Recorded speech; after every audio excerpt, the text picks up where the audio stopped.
మహిళల కంటే పురుషులు ఎత్తు ఎందుకు ఉంటారో తెలుసా? సాధారణంగా మహిళల కంటే పురుషులు ఎందుకు ఎత్తు ఉంటారనే విషయం అందరికీ తెలిసిందే. దీనికి అనేక కారణాలు ఉన్నాయి. ఇది ప్రపంచవ్యాప్తంగా గమనించిన ఒక సాంప్రదాయిక లైంగిక ద్విరూపత. ఈ వ్యత్యాసం జన్యుపరమైన కారకాలు, హార్మోన్ల ప్రభావం మరియు పోషణ వంటి అనేక అంశాల కారణంగా ఏర్పడుతుంది. పురుషుల్లో టెస్టోస్టెరోన్ అనే హార్మోన్ ఎక్కువగా ఉంటుంది. ఇది ఎముకల పెరుగుదలను ప్రోత్సహిస్తుంది. మహిళల్లో ఈస్ట్రోజెన్ హార్మోన్ ఎక్కువగా ఉంటుంది. ఇది ఎముకల పెరుగుదలను కొంతవరకు నియంత్రిస్తుంది. ఎత్తు పెరుగుదలలో జన్యువుల పాత్ర కూడా చాలా ముఖ్యమైనది. తల్లిదండ్రుల ఎత్తు, కుటుంబ చరిత్ర వంటివి ఎత్తును నిర్ణయించడంలో పాత్ర వహిస్తాయి.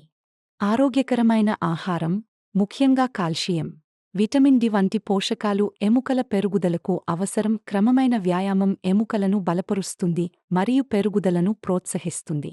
అయితే ఇది ఒక సాధారణీకరణ మాత్రమే. మరిన్ని ఆసక్తికరమైన విషయాల కోసం మా ఛానల్ ని సబ్స్క్రైబ్ చేయండి.